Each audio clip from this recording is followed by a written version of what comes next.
Hey, everybody, welcome along to the Digital Culture Ideas YouTube show and podcast. Today is a special episode for me because I am speaking to a couple of people from my NFT community. I'm speaking with Lachlan Robinson, also known as Little Lauchie, and he's a Wellington based New Zealander.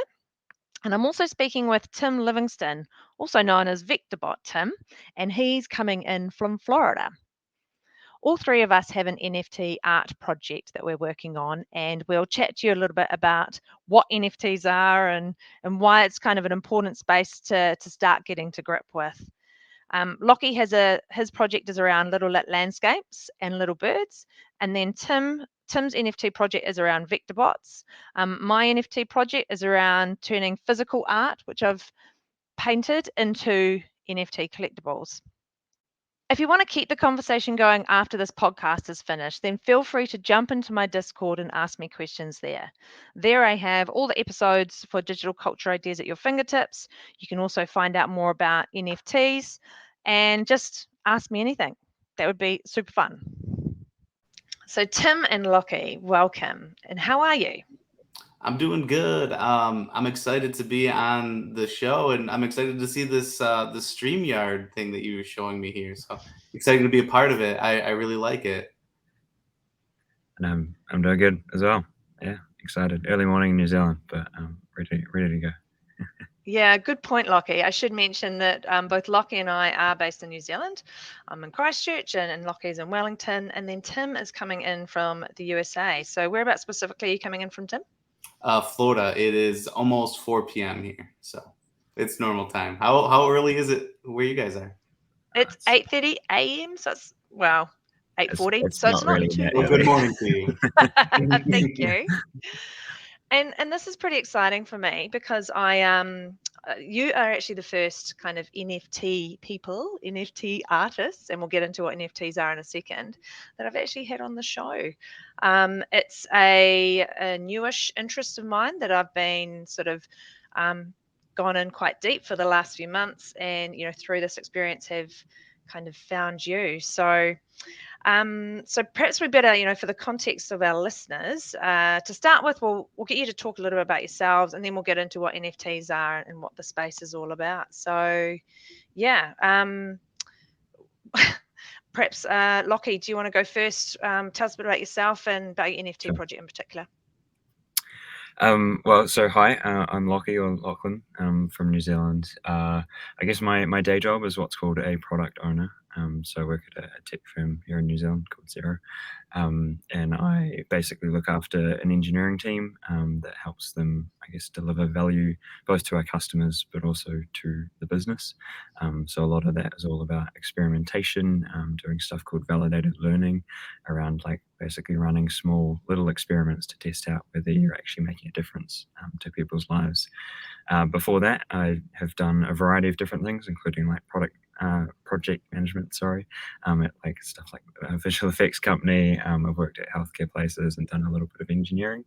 And then outside of that, I play this weird sport called Ultimate Frisbee, which I'm pretty good at and have been to world champs for. So a bit of a jack of all trades. But I guess more recently, since I guess May, I've started getting into this NFT space, and I guess now I call myself an artist. So I've got a few projects that I'm working on with that one around landscapes that I made. But yeah, basically just new to the space since May and learning and trying to pick up as much as I can. And I guess bring in a lot of the parallels that I have from the, outside world into the NFT space. So Absolutely. Sounds like your actual day job is pretty creative and innovative as well. So when you say new to the space, like I think we need to give people an idea of what that looks like. So what month, what year did you get into? Yeah, so I guess we're October now. So I guess I first started learning about NFTs and cryptocurrency in general about May. So there was a podcast that a guy called Gary Vaynerchuk or Gary V put out that he was talking about this thing called Ethereum, which I'd never heard of at that point, but is apparently a cryptocurrency thing. So basically, since then, started learning about what that is, sort of what NFTs are, which, as you said, we can get into in a second. But yeah, literally 5 months ago, didn't know anything, and now I'd say I'm reasonably proficient. Obviously, there's so much more to learn, as with all things, and that's kind of one of the weird things, is the more you know, the less you realize you know. But yeah, so I guess 5 months really is Yeah, the which is main thing. nothing, So right? Like no, that's not long in the grand scheme of things. no, And I think that kind of context is quite important for the people watching.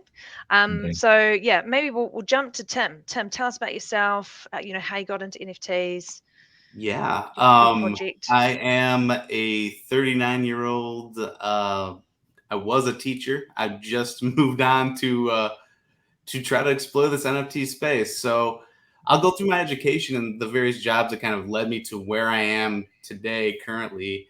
From New York, from upstate New York, very small town. Went to school in the SUNY schools, which is state universities of New York. And they're kind of like, public schools for college level. They're a little bit less expensive. So my parents never went to college. My dad worked in like a factory all his life, same factory for like 40 years. Worked really hard for me and my siblings to have a better life. So was always very grateful for that, and it led me to pursuing art. I took one class in college for art, and I fell in love with it. Never really took it in high school at all, and I just jumped right into it. I just felt like it was the right thing to do. Graduated after a couple of years from the University of Buffalo up in New York, and after that, as an artist trying to get a job after you get a degree, it's kind of tough. We encourage kids to go to school to get a degree, but then sometimes they don't even know what they're qualified to do after they get that degree. So it's for me, it's like I knew I wanted to do something in art, but like, what can you do? And so I ended up working at a grocery store and managing a grocery store for a little while, getting my communication skills up and things like that. And then I started doing graphic design on the side. And then that became a full-time thing when me and my wife moved to North Carolina. And I got an opportunity to teach for the first time. I wasn't qualified to teach. I didn't go to school for teaching. They had a design program, and they needed somebody that knew how to use the programs, but didn't necessarily know how to teach. They were willing to teach them how to teach. So they gave me a classroom. They gave me an opportunity.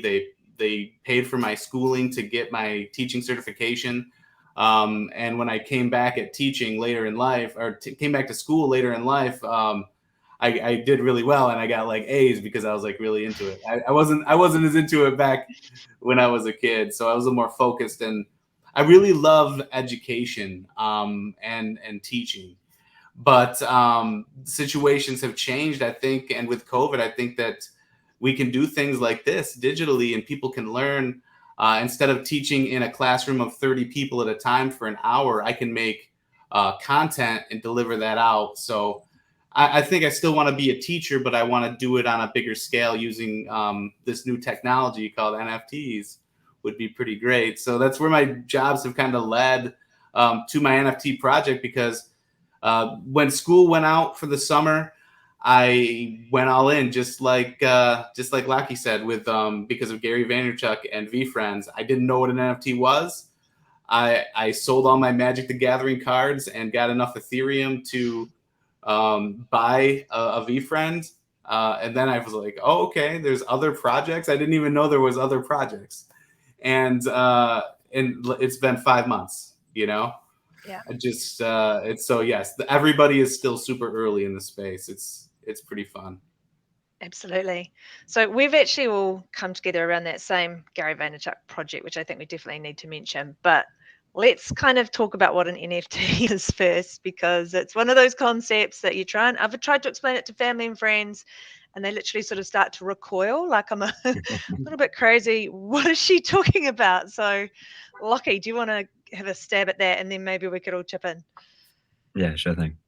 So I guess there's a few different parts to NFTs. So we've talked about, I guess, the blockchain as a starting point. I'll get into that in a sec. But NFT stands for non-fungible token. And to break that down, sort of what that means, a fungible asset is something that you can swap with another thing and basically not notice the difference. So one of the examples that you can use for that is money. $1, if you have it, and another person has $1, if you swap those dollars, it's still worth $1. So that's kind of the idea. Obviously, there's a few things around, serial numbers and anti-money laundering and all of that stuff, which technically means it's not fungible, but ignoring that, Sure. something you can swap for another thing is a fungible asset. The token part, obviously, that is basically a representation of something. So when we talk about both of those together and using the blockchain, it's all about the idea of having this uniquely identifiable thing that you can attach to the blockchain, which is basically just a series of like computer nodes, effectively, things on the internet. That's a permanent record of stuff that's happened.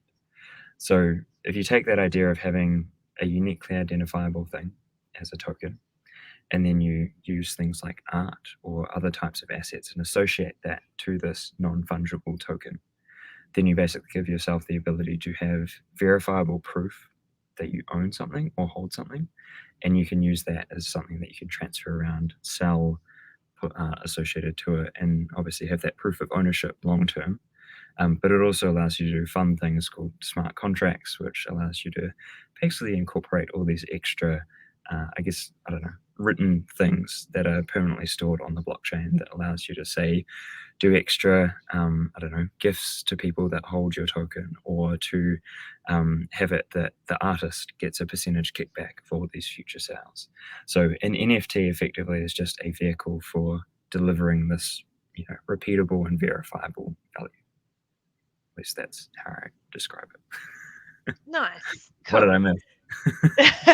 What about you, Tim? How do you tend to explain it to people? Yeah, an NFT, when you try to describe it, it's basically kind of like homes. Homes are NFTs. No two homes are the same. They're all different. So the value of one home is changed, and the value of another home is dictated by where it is located and things like that. So every NFT project is different, and you really have to research them to see like what they're doing and why you should invest. An NFT is almost like a decentralized stock in a way, because it's like a GoFundMe or a crowdsourcing or an angel investing in something. 10,000 people is not a lot of people, and 5,000 people can sell out a project. 3,000 people can sell out a project. And then what the project decides to do, it can be pretty monumental. And so what the NFT is still being defined. And that's why it's so hard to define it, because it's art, which is never going to be able to define. We're always going to try to push the limits of what that is. So a CryptoPunk being worth a certain amount of money is worth that because of a lot of different factors. But I do see that NFTs being used in really creative ways in the future to, help businesses incentivize longevity with clients.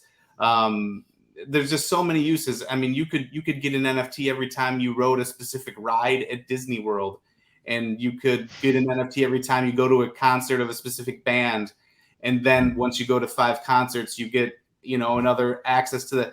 It's just influencers and people who have people who love them, like Gary, will come out with their own NFTs that will give access and different privileges in the form of early admission or early access to different events that they talk to. Basically, because the most important thing in these people's lives is their time, and so they don't have to go through a third party anymore to do it. It basically eliminates the middleman. So trying to define what NFTs can be, I think I just give a couple of examples of like what they are.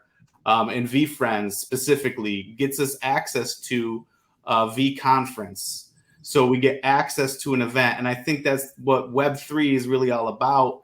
This technology unlocks things for us. If we go to a website and we want to play a game, we could have a specific token that allows us to play that game. And it's just, it can be whatever you want it to be. For instance, I purchased an NFT from Lauchie that I commissioned him to make of my hometown, like a landscape of my hometown. So like for me, that has personal deep meaning, and it's on the blockchain forever. So thank you for that.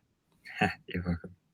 I think the thing probably to add there, and I realized I haven't touched on, is a lot of the NFT space is very focused on collectibles in a way.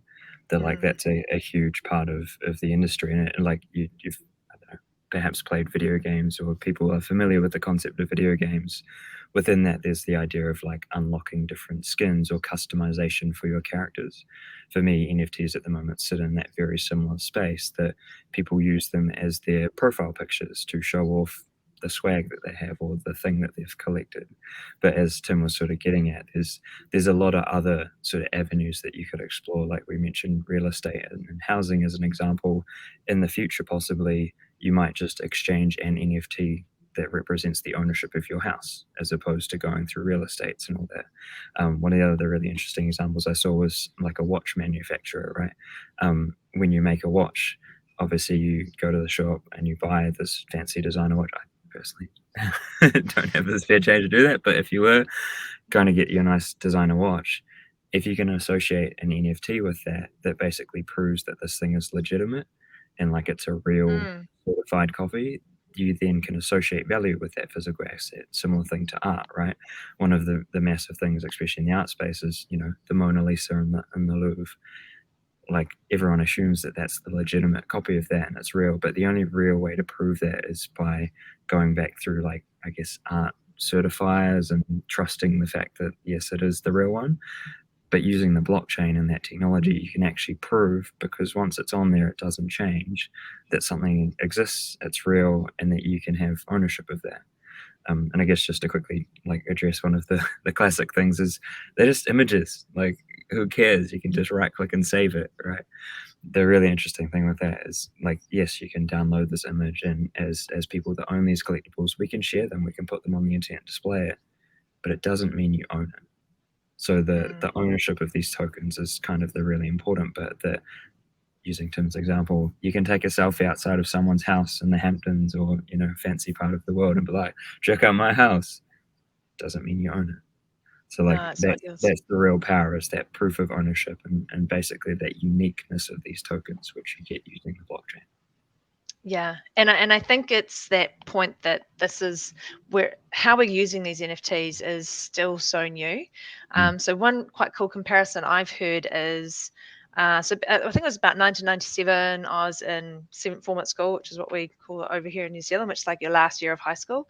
And the internet came out, and I jumped on emails, and we called it the World Wide Web. You know, and it was www. So whenever you said an address, it was, oh, we go to www. And then you'd kind of say the address. But we don't talk like that anymore. It's just the net. It's the internet. And I think we'll think of NFTs in a really similar way in the future. It won't be NFT, which is kind of a bit awkward, like World Wide Web. It'll just be the net, or kind of whatever we're calling it, that kind of internet 3.0. And I think to your point there, like, it kind of transcends the technology in a way and focuses more on the problems that people are solving, or the value that people are getting, right? So, And so just with this NFT project, which you've all obviously been involved with, so I mean, if we were just showing people some of the pictures here before, and they might be thinking, huh? They're kind of just doodles, like, what? That's not artwork, or that's not, you know, what I would think would be artwork. Who wants to explain what's going on there? Gary's not going to see this, is he? They are. They're the original sketches of his characters. He's this is Gary Vaynerchuk's project, VeeFriends, and I think it's interesting how different people are gravitated to different ones. Even if you think they're silly, which they are, you're gonna have a favorite one. You're gonna be drawn to it. And I think that's really interesting, how artwork can bring like-minded people together. Even like people that are already like-minded, we're all like followers of Gary, and we kind of understand, like, we kind of live that same way a little bit, or we try to. So we're kind of the same wavelength mentality, right? So then when we also now look at a group of images, we're drawn to the one. So, I mean, the one that I purchased, the Headstrong Honey Badger, is like, you know, I'm very headstrong. And obviously, I love robots. So, you know, I couldn't get a rare robot, so I got the honey badger. But I think the characters draw you in, and I think the story over time, like, will develop, and people will see where these doodles are going to go. Yeah. Is there one that's appealed to you more than others, Lauchie? I always struggle with this. Like, obviously being a Kiwi, karma Kiwi. Yeah. I resonate with that. But yeah, I don't know. For me, it's the interesting thing about this project in particular is all of the characters have, I guess, characteristics or attributes associated with them. And the big thing about Gary in particular, and he's got a book coming out soon, is all about bringing these, I guess, positive characteristics to the forefront of people's minds. So we've got ones like adaptable alien. There's, I guess, consistent cougar there. Yeah. There's a bunch of these different characters that through I guess the mechanism of NFTs, Gary's hoping to get this idea around using these positive characteristics to help teach people about, I guess, how to live as a human. So for me, there's a bunch in that space that are just, I guess, speak to me, and in particular, we were talking about, the hand scribbles, selling them. This gratitude gorilla is one that was part of his Christie's auction recently.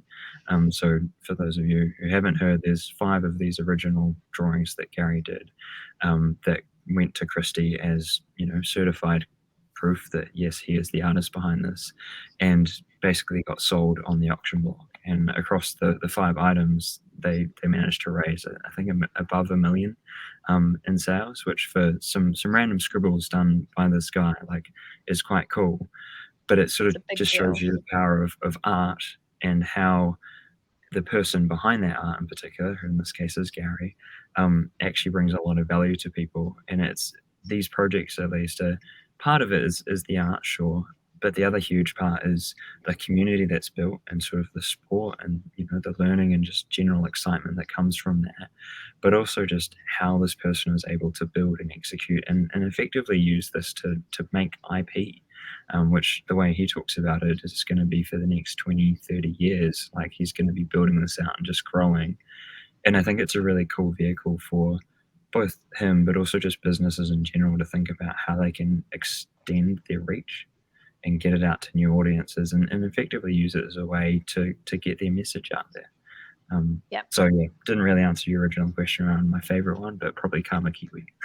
Yeah. And there are about 285 of them, or 9 of them, so there are a few. So mine was the kind kuru, and that's one of the things I try and drum into my 3 children is, I don't matter what you are, with your life, but you must be kind. So that was a really important one for me, and I actually talk about that a lot on the podcast around, having leaders who are kind and empathetic, and what a difference that can make to teamwork and performance and things like that. So that kindness one was my main one. Okay. What I'd like to do now is actually have a chat about your particular projects, which are really cool. Tim, we'll start with you with VectorBot. So I'll pop that up on the screen as well. So this is Tim's project on OpenSea, OpenSea.io, and then you search for VectorBots, and I'll just kind of scroll through these as you tell people a bit about what this is all about. All right, wow, 126 people have VectorBots. That's pretty incredible to me. Yeah, amazing. I'm really proud of that. I can't believe it when I look at the numbers sometimes, because it's been a minute since I've gone to the homepage there. But I entered the VFriends community, and I saw Corso's success, the mod in the VFriends community. He had this project called BitShields. I saw it. I was like, wow, this is pretty cool. You can make your own art, and you can put it on OpenSea, and people can buy. You can make your own collection. You can make the properties. You can be creative and make your own IP. It's not that hard to do. So I did that. And it was really inspired by Gary's Rare Robot. I kind of took a little bit of the smile from the robot, and I wanted to tell stories with these bots. And it just kind of came to me. I came up with the first 5 bots, Alpha, Beta, Charlie, Delta, Echo. And I really, although most of the bots are alpha bots, the rarity comes in the other bots that are in this little VectorBot universe. And the VectorBot universe is meant to teach people how to love and accept not only each other, but themselves as well. because I think sometimes loving yourself is one of the harder things to do. And in this space where there's a lot of kind people, I find that that might be the case for them. They got to learn how to love themselves as well, right? So I think that that's important to show that it's okay to be different. It's okay to be built differently. It's okay to have a different background, because all the different vector bots have different backgrounds. They have different strengths. They have different weaknesses. And so the alpha bot, the one that we're seeing on the screen, he kind of represents me. And so it's a representation of me in this kind of vector bot universe where, I'm out trying to help people, and I'm just having a positive attitude, and I'm I'm out there and doing my thing. So I think the alphabet is a representation of myself, and that's why it's the most of the tokens is the alphabet. So I'm rambling a little bit about my project because it's just so intricate. It's still evolving and building. But basically, it's helped me get enough seed money to start flipping some NFTs and really become financially independent in that way. So really what the project's all about is trying to educate people about the space, how to help other people see the market the way that I'm seeing it, how to introduce other people to other artists that are starting out too, like Lauchie, because I think it's important to support everybody that's in the space, and the talented individuals in the space that you see. I like to go out and support. So when I saw his project, I was really excited to help him out. So with that, I want to hand it over to his project for a minute. I just want to come in and kind of just echo and reinforce, that alphabet and the qualities there around positive impression in the world and helping each other. Oh my gosh, that is you to an absolute T. I try. You do a lot of both of you actually, but you're both on Instagram, you're doing lives and you're teaching people. You've got Discords communities as well, where people can kind of ask questions, and you're posting in there tips for people in terms of what NFTs are about, or how to think about buying NFTs and what you might need to think through. You're giving out so much amazing information, and even just voice messages to me and Lauchie when we've been I'm not sure this is what we should be doing. Thank you so much, Tim and Lauchie as well, for all of your help and just kind of being part of my kind of community and in this NFT space. It's been really awesome. Thank you for following my journey. I just speak into the camera sometimes, and it's nice to know that other people are listening. So thank you. Yep, you're a natural. Okay, Lauchie, how about yours? So Lit Little Landscapes, which is here. Yeah, so we mentioned at the top of this, from New Zealand. One of the, I guess, great parts about living here is the amazing scenery that we have in our country. I guess for a couple of years now, I've sort of been into photography and doing, snaps of landscapes and things. So when I sort of worked out that, this digital art space was a thing that I could do, and I got an iPad about the same time that Gary sort of started dropping this. And I kind of got the idea that I could, start doing some stuff and sketching things. And honestly, I didn't know where to start when I was first there. My first drawing, I can bring it up on my iPad, was this is going to be awful, but was something that looked like this, that just had a few peaks and random stuff, but I don't really know what I was doing. And I guess touching on what we talked about before, just the curiosity and the help that we get from the community.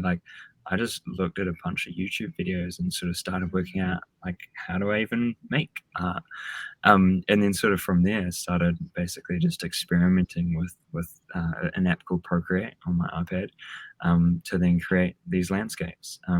So the ones that you've got sort of on the screen there, each of them took between sort of 10 to 20 hours ish to create, and yeah, effectively capture, at least in this first series that we've got up there, all of, I guess, the iconic sort of alpine scenes around New Zealand. So I've got Roy's Peak there, out of Wanaka, which is just an amazing, I guess, vantage point. It's like a a 2-hour like climb straight up a hill to get to the spot, but amazing. I've done it. Yeah. Yeah. And then there's obviously some of the other scenes around New Zealand. So Milford Sounds there, which is arguably the 8th wonder of the world. Like really amazing glacial scene. Aoraki, Mount Cook, so our tallest mountain, Mount Taranaki, which is an active volcano up in New Zealand. Waimakariri River, which is a river that I drove over like every day going to school up in Christchurch. So that one's pretty close to home for me.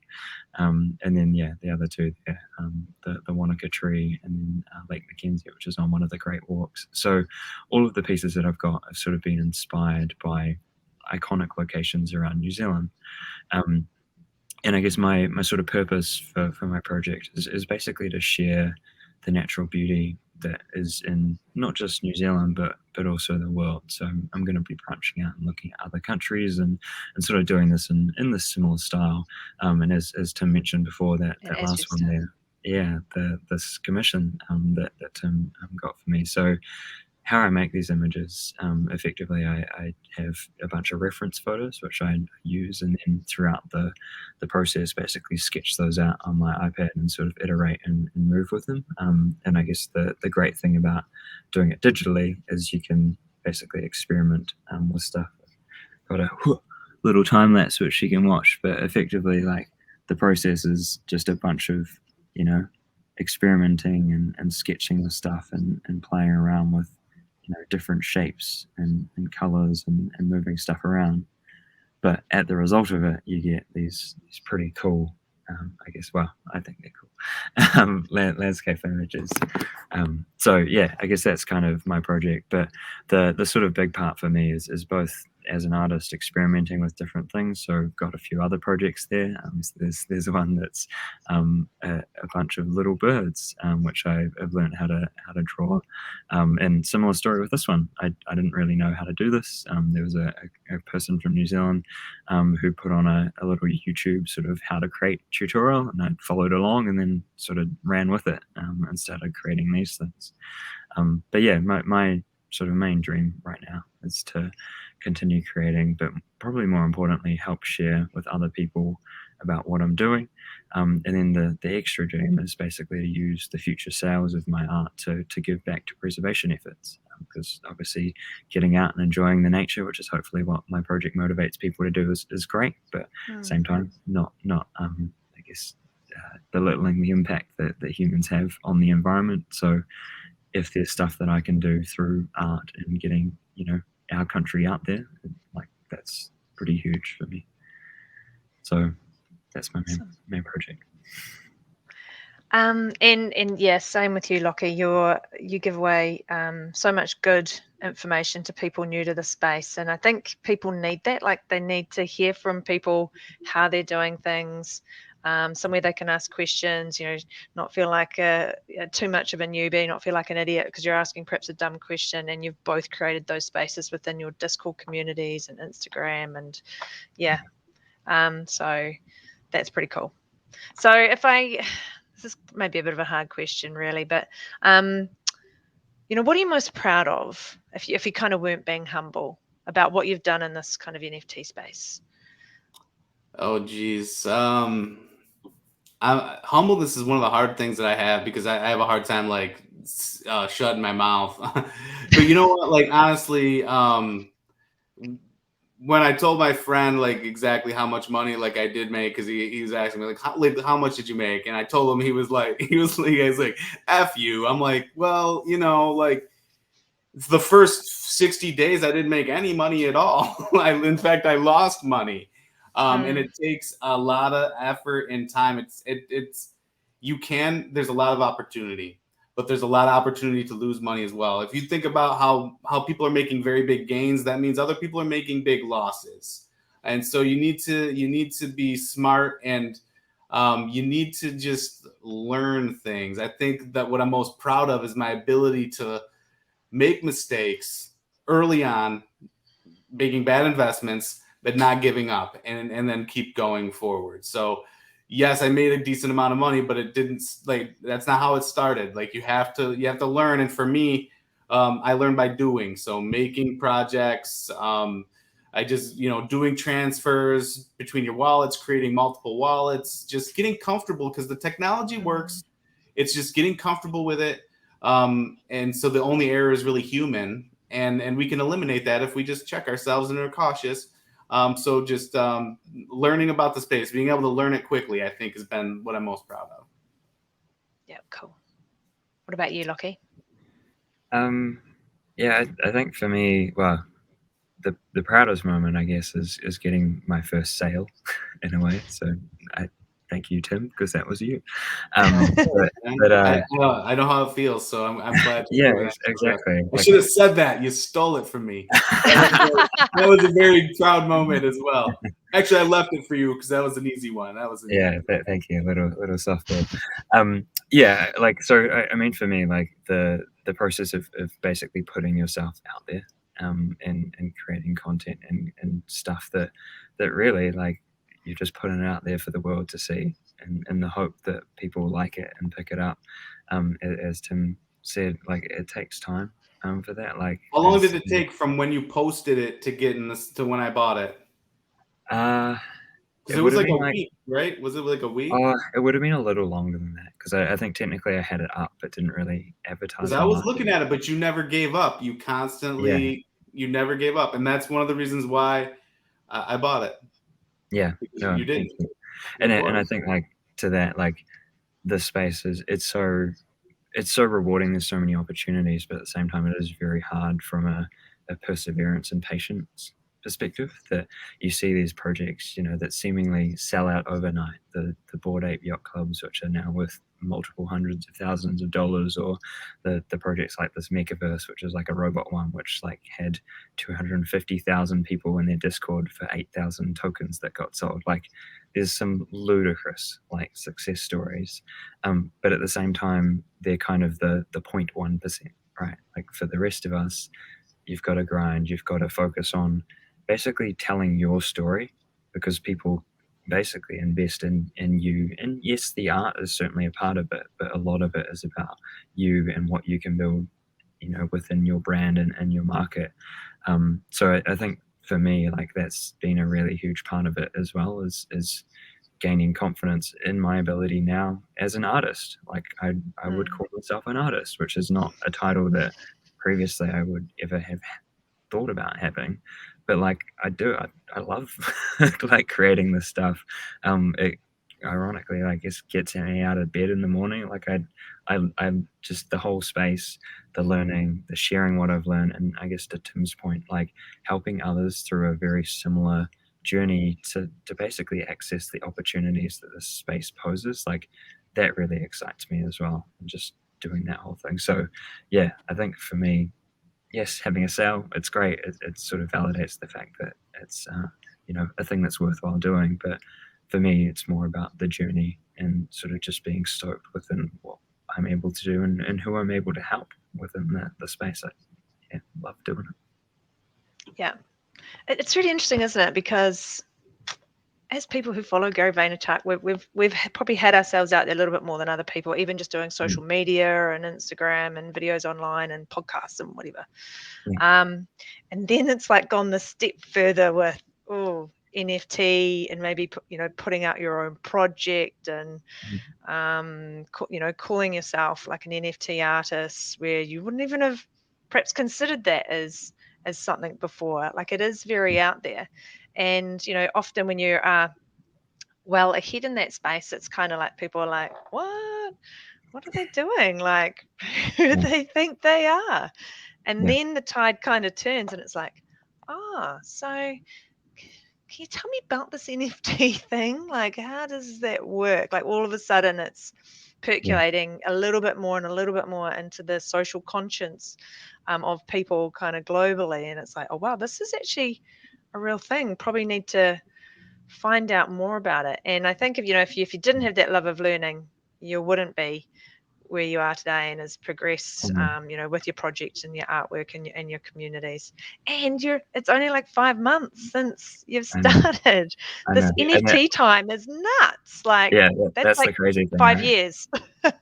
just happens so A fast. month is like a year.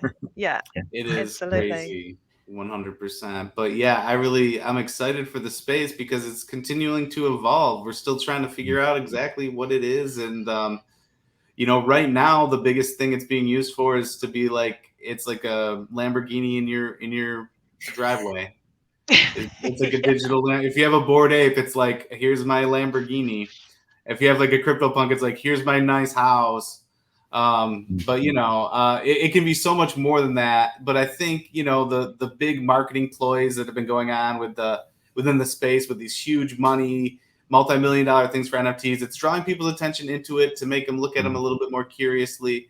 And then once the people that they love and the things that they like to do get attached to an NFT, whether it's like the singer that they love and they're having an exclusive concert, or a restaurant that they want to go to, or an event, it'll come eventually, because the technology is amazing. It's really amazing, and I think that we haven't even seen what NFTs can be. Even this is the tip of the iceberg, basically.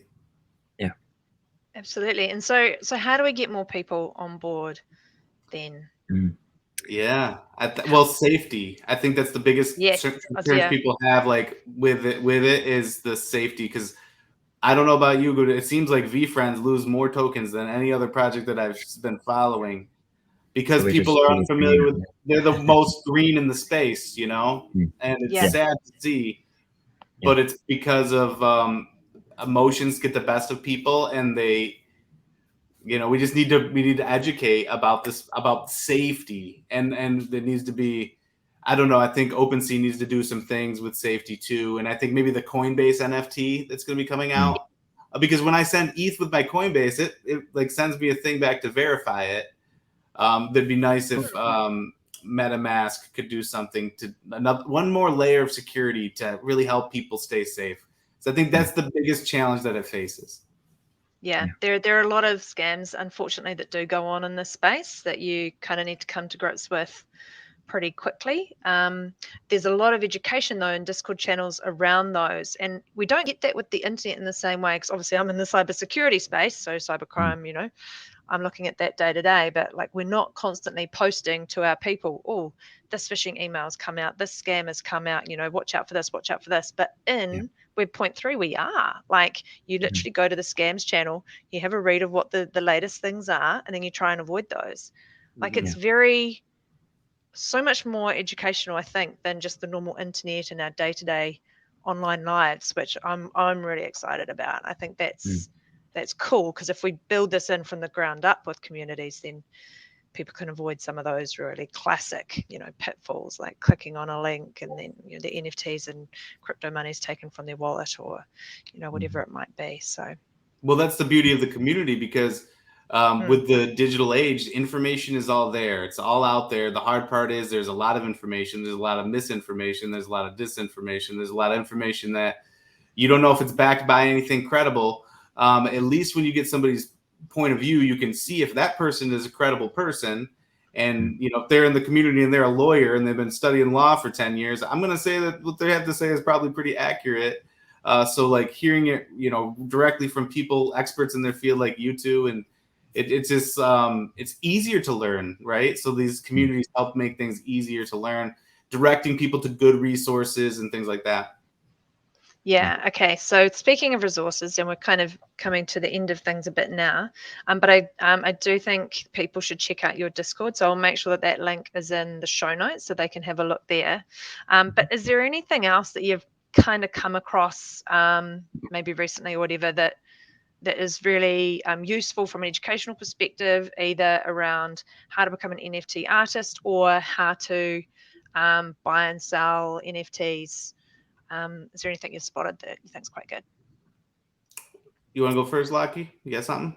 I'm just trying to think, outside of the VFriends Discord, I think that's a great place. There's a bunch of articles that Gary's put up there that help. I think I was gonna say 1:37 p.m. I can't remember what the website is. Let me just. Is that the one? Yeah. There's a bunch of sort of blogs about it. I don't know. It is one of those hard questions in a way as to where the best place is to start. I asked And this it's been a question to Gary. I got into a Q&A with Gary before I bought my VFriend, when the website was still live, and he got in the Q&A, and I was like one of the first 100 people in there, and I raised my hand. I got on stage, and I was like, for an artist, how do I get involved with making NFTs, you know? Yeah. And he's like, keep doing exactly what you're doing right now. Yeah. It was like getting immersed in the communities, networking with people, meeting folks like yourself. Like, I don't even remember where I met you guys. I think probably the VFriends Discord. In that Discord, Instagram, I don't know. Yeah. It just happens naturally because you're in the space and you're embedded into the space. Engage with people, be genuine, document what you're doing. You know, when I would see what Lauchie was doing, how he was creating those time-lapse videos, and like who he is as a person, because you're not just buying the art, you're investing in the person and what they will do with that. And what he'll do with that, I know, is he invested in the VFriends DAO, and he's investing in other people's artwork, like the Bully Squad and things like that. Like, you can see what he's doing because it's on the blockchain. Like, that's another beauty of it. Like, you can see what people are really doing, what they paid for things, what they're selling them for. And really that it shows you a lot about a person. So, you know, advice to somebody coming in, just know that everything you do is being documented on the blockchain, right? And that's a good thing, because you can use it to your advantage, and just get in the space. It's small. You can buy into a project that you really believe in. There'll be a couple thousand people in that project, like VFriends, for example. 5,000 people that own VFriends. We're all invested in one another. We want each other to succeed. We all know that we believe in the same types of things because we all invested in this project. So we're all shooting our shot too, right? We all want to do different things in the space, and we all want to grow the space. So just get involved, just every day. Things happen every day. Like, I got to do some pumpkin carving. You gonna do a pumpkin carving? I do need to look into that. I did see that contest come up, maybe. I mean, when there's a giveaway to be had, why not? I know. Lauchie enters a lot of art contests, but the thing is, like, we may not win them, Lauchie, but like we get great experience and we learn a lot from it. And just exposure. And the exposure, even being finalists for things, as you were, Lauchie, in the World of Women competition, like that gets you noticed. There's smaller projects in World of Women too that you can stand out in. With only 30, 40, 50 people enter them. As an artist, you just need to get involved and really, like, that. Lauchie never gave up. Like, he was on Instagram. He was like, "This is my project." He was in the every single shill channel, like every single one. Like, he never stopped. And that's how I knew I wanted to invest in him. That's why when you invest in projects, you do your research. And I was like, let's see if he keeps going after a week of no sales. And once I saw that he was keeping going, that's when I was like, he won't give up. I believe in this project. Yeah. Awesome. I think, Hills, to your question before, a few other places that people should check out. Clubhouse, if they're not on that, that's a great spot for jumping in. It's all audio based, but chatting to people there. And then more recently, Twitter Spaces as well. Yes, Twitter Spaces is going off in NFT land. If you're doing anything in NFTs, you need a Twitter account. Yeah. It's kind of like the source of truth of and a Discord. all the links. And Discord. Yeah, so like those places are both great, and I think, like, for me, the really interesting part, and you asked a question before around, how do people get into the space, and sort of what are the barriers there. Like, a lot of it, we've said a couple of times here, being patient and doing your research and taking time before you jump in. Like, part of it, yes, you need to take a leap sometimes and be a little bit uncomfortable, but at the same time, do not spend money you don't have. Yes. It's very volatile, so be safe within that. Never share your seed phrase. So that's the code that you need for your wallet. That's really important. Don't do that. But like that's the 25 words that are absolutely the key to your wallet. Never ever share. Lock away in a safe. Yeah. That's important. But for me, like, the really interesting part about, I guess, getting NFTs and just this community out there in general, like, you guys have heard of the bell curve, right? The sort of the idea of adoption of products. So right now we're in the very early stage of that curve. So we're in the early adopter phase, right? So it's only going to be the people that are really, I guess, excited by this, see the potential, or willing to just take a risk and get involved, right? The hard part for this and any industry or product, it doesn't really matter where you are, is getting from that early adopter stage across to that early majority. So there's a great book called Crossing the Chasm, and it's all about the idea of going from basically a prototype or a tiny percentage of the market to building up your community and your following to get it to the point that it's then popular and that people start being like, all right, I start getting it now. I'm starting to see all these big sales and things. I want to be part of that. And that's when it starts to grow traction and all that. So because we are so early, there are so many opportunities, which is great, but also there is a lot of risk, right? It's a case like startup land.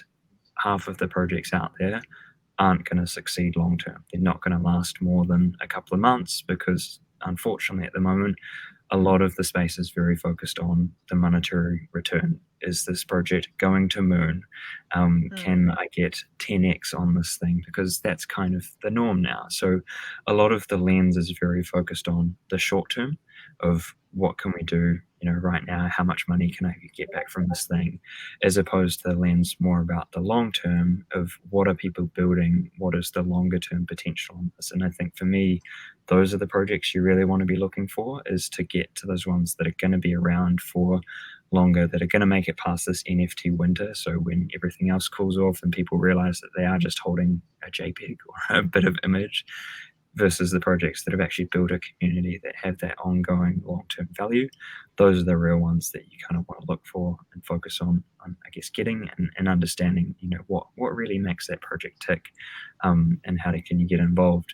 And I think for me, as part of building that whole space, both as creators and people sharing, we have a responsibility in that, but also as companies that are in here. We mentioned OpenSea, which is one of the big markets there. We know that Coinbase is going to come out with a marketplace. When we're talking about getting people into a funnel or into a new space, we need to make that barrier to entry as low as possible. At the moment, understanding NFT is really hard. Getting a wallet, buying stuff, all of those things just add up to mean that most people don't really take that leap unless they're super about it or super keen, right? So to get it to be more mainstream, we need to drop that barrier of entry and make it much more attainable for people. But the other really big part, and this is probably my all-time favorite video on YouTube, I think it's called The Principle of the First Follower. It's a video of this guy at a music festival who's just in a field all by himself, that's just like dancing, having a good time, right, at this thing. And then all of a sudden, this person comes along, his first follower, and starts to be like, oh yeah, cool, I know what's going on. And the important part of being a leader there is he taught that follower what he was doing. It's like, yeah, just have a good time, do whatever, and like sort of taught them how to do it.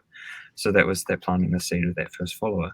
Then another person came, and that person then amplified and helped teaching them. And all of a sudden, over literally, it's like a 2-minute video, goes from one guy dancing in a field to the whole crowd just in this massive mob.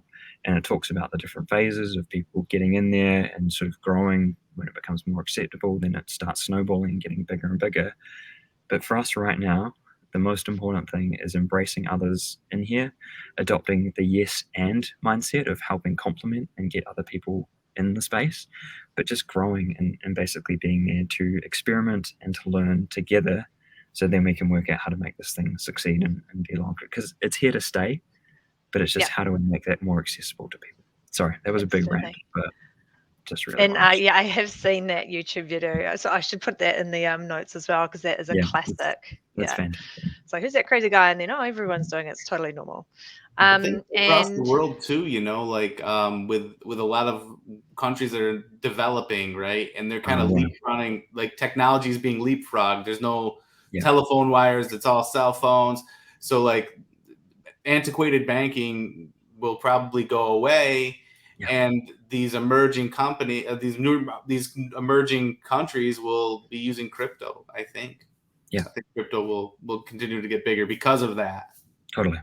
Yeah, and like to that point, like it's kind of when you see an industry that there's existing, pain points or stickiness that's purely just there because people are like, oh, they'll never change, there's no other alternative. Like that's for me why crypto and NFTs are so exciting, because there's so much potential to basically just make people's lives easier if bank most transfers people take a long time. I can transfer ETH right from my MetaMask into my bank account in minutes. Yeah. But I Yeah. could screw it up too. So this is true. that's the thing. That's why education is so important, because if I send it to the Bitcoin address, then it's oopsie. Yeah. And then it's yeah, gone. and that's totally it, right? So it's making it easy to adopt, then also making it safe and sustainable that people can keep using it. And so like classic product thinking is, how do you get most people into your product as you can, so the adoption funnel, and then how do you keep them from staying with your product, so avoiding churn and people leaving.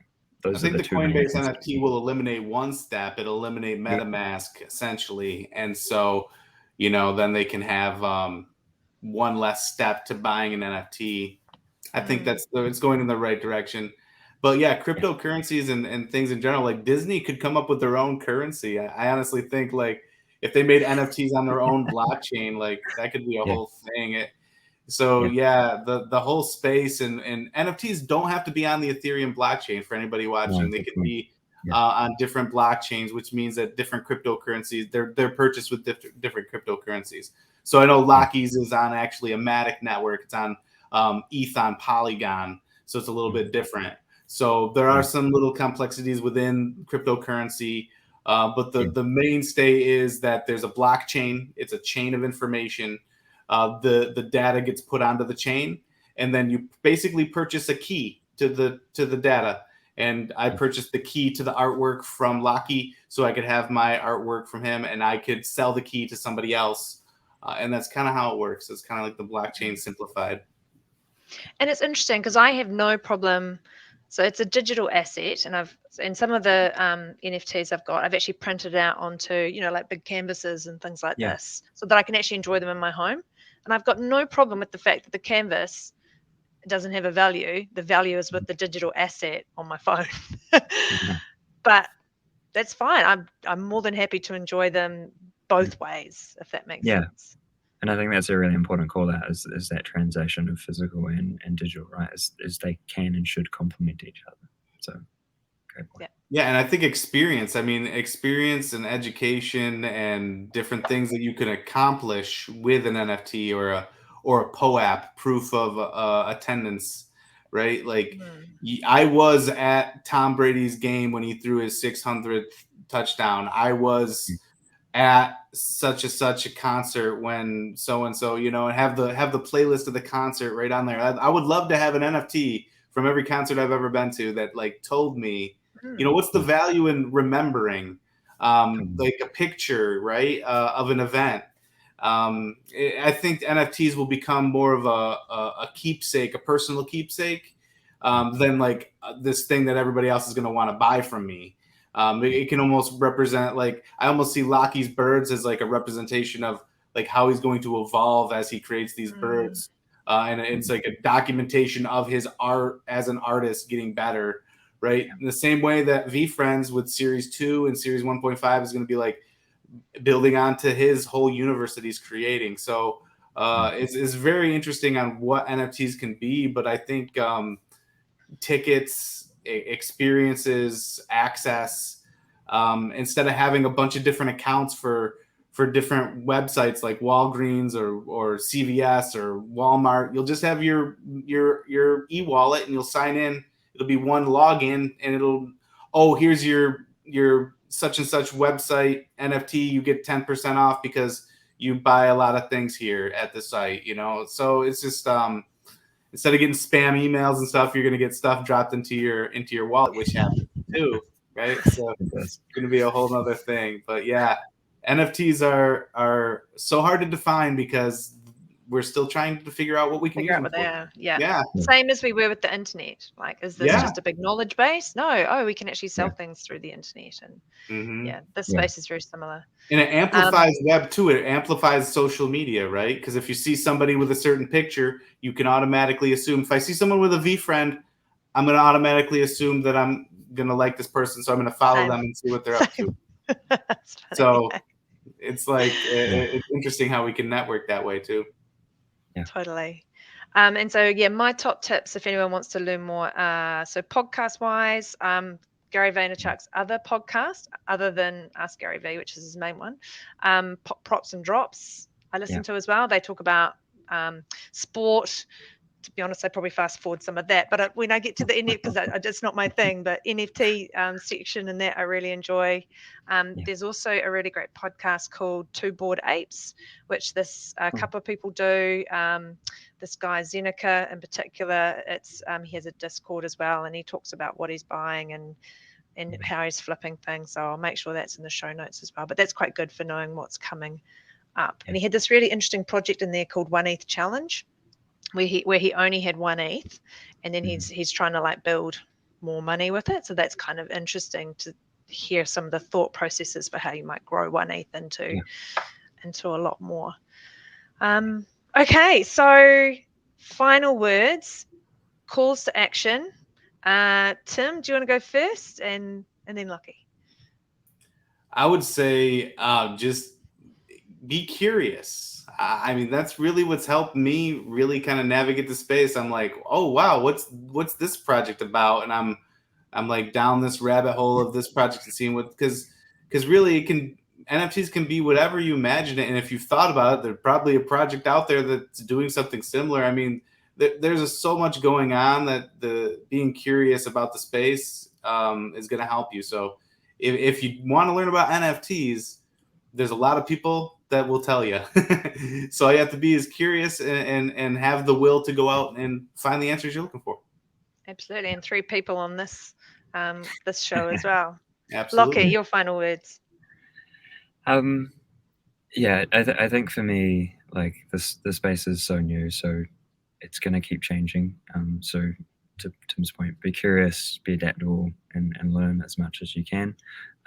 Just want to repeat, only spend what you can afford to lose, because it is so volatile.